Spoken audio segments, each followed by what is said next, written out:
예, 앞서 보신 것처럼 중국의 지난해 경제 성장률이 목표치였던 5.5%보다 크게 하회한 3%를 기록하는 데 그쳤습니다. 인구마저 61년 만에 처음으로 줄어들면서 그렇지 않아도 성장률 둔화를 겪고 있는 중국 경제에 영향을 미칠 전망인데요. 우리 경제에는 어떤 영향을 미칠지 김대우 경제학 박사와 짚어보겠습니다. 어서 오십시오. 네, 반갑습니다. 예, 저희가 앞서서 임광빈 특파원의 리포트를 확인했습니다만 중국 상황 좋지 않아 보입니다. 지난해 경제 성장률이 3%에 그친 것으로 나타났고 인구도 61년 만에 처음으로 감소했다고 하던데 침체에 빠졌다 이렇게 봐야겠습니까? 어떻게 좀 예상할 수 있을까요? 네, 중국의 지난해 목표 성장률이 정확하게 5.5% 안팎이었습니다. 예. 그런데 실제로 달성한 것은 3%거든요. 그러니까 거의 뭐 절반 정도가 날아갔다. 이렇게 볼 수가 있는데요. 중국 사회에서의 목표 달성 실패는 예. 사실 이것은 공산당의 실패이고 중국의 실패. 중국 공산당이 하는 것은 오류가 없다. 또 중국 공산당이 하면 모든 인민들이 따라서 반드시 그 목표를 달성해낸다. 이것이 중국의 오랜 전통이고 공산당의 자랑입니다. 그렇게 맞춰왔던 거고요. 그렇습니다. 그렇죠. 그런데 공산당이 목표를 5%였는데 3%밖에 달성을 5.5%인데 3%밖에 달성을 못했다. 이게요. 중국 건국 이후에 예. 이렇게 목표를 크게 달성 못한 것은 이번이 처음이에요. 그래요. 달성 못한 게 이번 이전에도 한 두 번 더 있습니다. 1998년, 2014년. 근데 그 당시에는 0.1%포인트가 미달했거든요. 약간 모자랐던 예, 거고. 그때도 중국의 언론들, 인민일보, 른민러바오 같은 데는 목표를 달성하지 못했다고 그래서 국민들을 질책하고 예. 또 우리 분발해야 된다고 아주 대대적으로 선전전을 했더랬습니다. 그런데 이번에는 5.5를 목표인데 3%밖에 달성 못하니까 뭐 그때하고는 비교가 안 되는 정도로 크게 목표를 미달한 것이죠. 자, 그다음에 중국의 최근의 성장률 추세를 보면요. 바로 전해인 2021년에 8.4% 성장했습니다. 예. 그런데 작년에는 3%로 뚝 떨어졌거든요. 이 성장이든 소비든 금리든 모든 경제 지표는 관성의 법칙이 있습니다. 예. 그래서 8% 정도 성장하면 그에 대한 기대치가 형성이 이미 돼 있다고요. 그런데 갑자기 성장률이 뚝 떨어지면 그에 대한 체감 쇼크가 평소보다 훨씬 더 클 수 있거든요. 예. 뭐 그런 면에서 이것은 중국 경제의 참사다. 이렇게 보는 시각이 있습니다. 자, 그런데 이제 사실은 이 3.30%도 전 세계 전문가들, 뉴욕 증시라든지 또 전 세계 경제 전문가들이 볼 때는 이거 대단히 선방한 것이다. 당초에 예상했던 것보다 훨씬 지표가 높게 나왔습니다. 당초 예상 성장률보다 훨씬 높게 나왔다. 예, 일부 그 경제 연구소에서는 중국이 잘해야 2% 정도 성장할까? 또 뉴욕 증시에는 한 2.5% 이렇게 본 시각들도 있었는데 그거보다는 높았거든요. 예. 여기에 대해서 첫 번째로 중국 통계 과연 믿을 수 있을까? 중국 통계 불신은 뭐 경제학계의 오래된 공공연한 비밀입니다. 정설이군요, 이게. 예, 그럼에도 불구하고 뭐 통계를 아무리 조작해도 조작하는데 한계가 있을 테니까 시장 예상보다는 높았다는 것은 그래도 선방했다 이렇게 보는 시각도 있습니다. 사실 이제 이 구조적인 문제를 놓고 보면 중국이 지난 2022년에 제로 코로나 정책으로 사실 경제를 상당히 봉쇄하지 않았습니까? 뭐 그런 것을 감안할 때는 그런 대로 나름 선방했다 이렇게 볼 수도 있고요. 또 중국 당국에서는 경제를 우리가 인위적으로 봉쇄했기 때문에 생긴 성장률 둔화 현상이지 이제 본격화 위드 코로나로 회복이 되고 있고 네. 또 중국이 빠른 회복을 하면 이런 위기에서 너무 극복할 수도 있다. 중국 당국은 공식적으로 그렇게 발표하고 있습니다. 네. 너무 성장률 둔화에 큰 비중을 두지 말라. 스스로 자위하는 모습이죠. 그런데 이제 전 세계 경제 전문가들 입장에서는 올해 성장 2022년도 성장률이 떨어진 것뿐만 아니라 그 구조적인 요인, 중국 경제가 갖고 있는 아주 펀다멘탈 리스크가 너무 많다. 이를테면 미중 갈등이라든지 또 인구 구조가 젊은 청년들이 지금 점차 줄어갑니다. 그러고 노인층은 늘어나고 있고 뭐 이런 상황, 그다음에 부동산이 지나치게 버블이 돼서 거기에 대한 부동산 하방 리스크가 있고 또 중국의 이 중간재 시장 원자재를 수입에다가 가공해서 파는데 이게 지금 동남아라든지 베트남, 인도네시아, 인도 이런 대체재 시장이 급격하게 성장하면서 그렇죠. 고도의 기술 발전이 없는 상태에서 중국 성장은 한계가 온 것이 아닌가.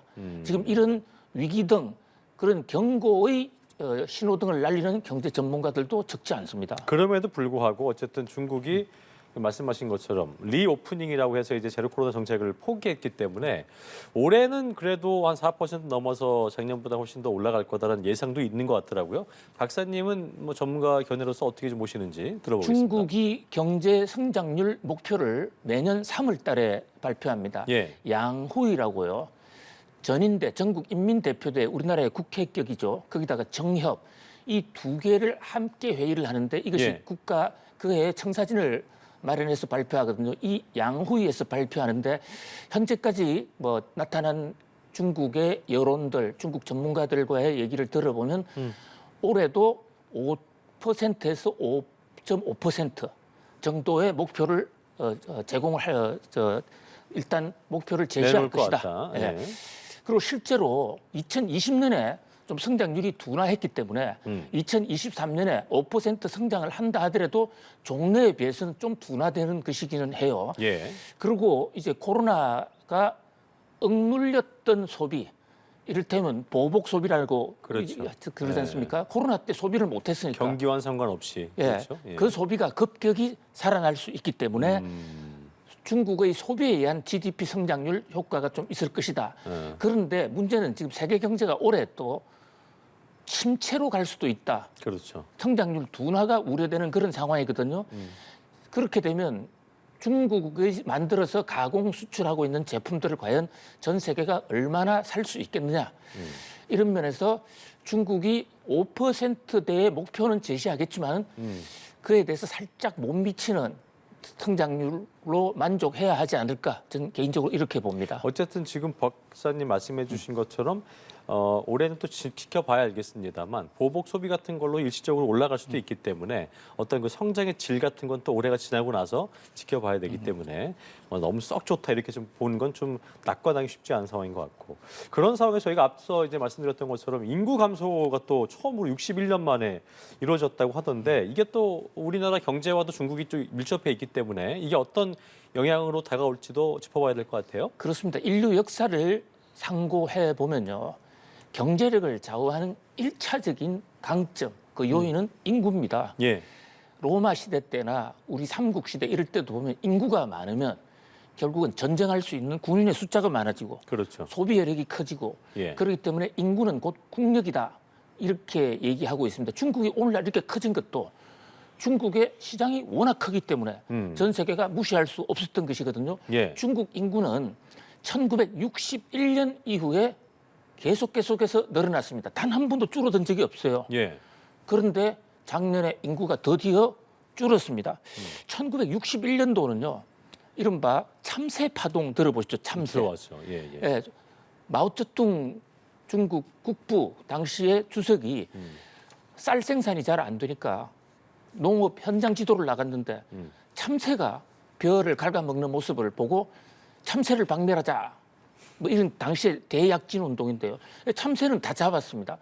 그런데 참새를 잡다 보니까 참새가 평소 잡아먹던 해충이 창궐해가지고 해충이 참새 대신 벼를 다 갉아먹어서 더 농산물 정산이 안 됐고 그의 기근으로 많이 죽었습니다. 예. 그런 인위적으로 죽었던 그 대약진 운동 시기를 빼고는 근대 중국 역사상 인구가 줄어드는 것은 처음이에요.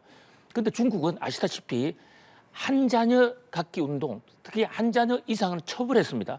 그게 오래 지속이 됐는데 최근에 코로나로 또 많이 사망을 했고 그러니까 이제 본격적으로 중국 인구 감소가 오는 것이 아니냐. 인구 감소가 오면 시장이 줄어들고 또 노동력이 줄어들면 인건비가 오르고 결국 우리가 중국 시장에 많이 의존을 하는 것도 중국이 인력, 인건비 부담이 적다는 이런 점이었는데 예. 그 장점은 없어지고 부양받을 사람에 비해서 신규 젊은 층은 줄어든다. 이것은 중국 경제의 아주 구조적인 굉장히 큰 문제를 얘기하는 그야말로 중국도 이제 빨간불이 들어왔다 이렇게 볼 수 있겠습니다. 우리한테 어떤 영향을 좀 미치게 될까요? 그렇게 되면? 그렇습니다. 우리가 그 중국과 국교 수교를 한 게 1992년입니다. 그때 이후로 중국 이 덩 샤오평의 개혁 개방 정책에 맞춰서 우리가 중국을 사실상 우리나라의 안방 공장처럼 활용을 해왔거든요. 우리나라의 인건비가 비싸니까 우리나라의 자본과 기술을 중국으로 이전을 하면서 중국에서 생산해서 전 세계로 수출을 해왔는데 이제 이 대목에서 우리나라의 중국 수출이 급격히 줄어들지 않을까. 실제로 2022년 그러니까 지난해 우리나라의 중국에 대한 수출이 줄었습니다. 이것도 최근에 처음 있는 일이거든요. 그 품목별로 보더라도 예. 뭐 대부분의 종목이 다 그냥 다 감소했습니다. 감소했었군요. 오로지 하나 반도체. 반도체만, 반도체는 지금 우리가 경쟁력이 있기 때문에 네. 중국이 사가지 않을 수밖에 없는 사갈 수밖에 없는 그런 어떤 그 힘의 불균형이 존재하는 특수 제품이고요. 네. 모든 제품이 다 줄었단 말이죠. 그래서 사실 우리가 2020년에 우리나라 수출이 감소한 것도 우리나라가 잘못해서라기보다도 중국 변수, 중국이 수입을 적게 하는 이런 문제가 발생을 했거든요. 그래서 우리나라 입장에서는 그동안 약 한 20년 이상 세계 1위의 한국의 수출 시장이었던 중국의 이제 수요가 급격적으로 줄어들 수 있다. 예. 그래서 빠른 시일 내에 우리가 대체 시장, 대체 기술 또 거기에 대한 중국 아닌 다른 방법으로의 세계 공격 전략을 시급히 서둘러야 할 것으로 보입니다. 그렇겠네요. 자, 주제를 좀 바꿔서 어제도 좀 이 주제를 짚었었는데 국내 최대 재건축 단지로 불리우는 둔촌동의 강동 둔촌 주공아파트 청약 당첨자 계약 어떻게 몇 퍼센트 나올까, 70 이상 나올까, 전후가 될까 뭐 이런 여러 예상들이 있었는데 아직 그 정확한 계약률은 공개가 되지 않았는데 그 이유도 좀 짚어봐야겠고 어떻게 좀 예상을 해볼 수 있을까요? 그 예. 수준 정도를? 둔촌 주공 이것이 앵카님은 우리나라 최대의 재건축 단지라고 그랬는데 맞습니다. 그런데 지금만 최고가 아니고요. 예. 우리나라 건국 이후로 이렇게 한꺼번에 12,000세대 이상 동시 분양을 한 적이 없습니다. 그러니까 단군 이래 아니 단군 전부터까지 하더라도 역사 이래 가장 큰 시장이고 가장 컸군요. 예.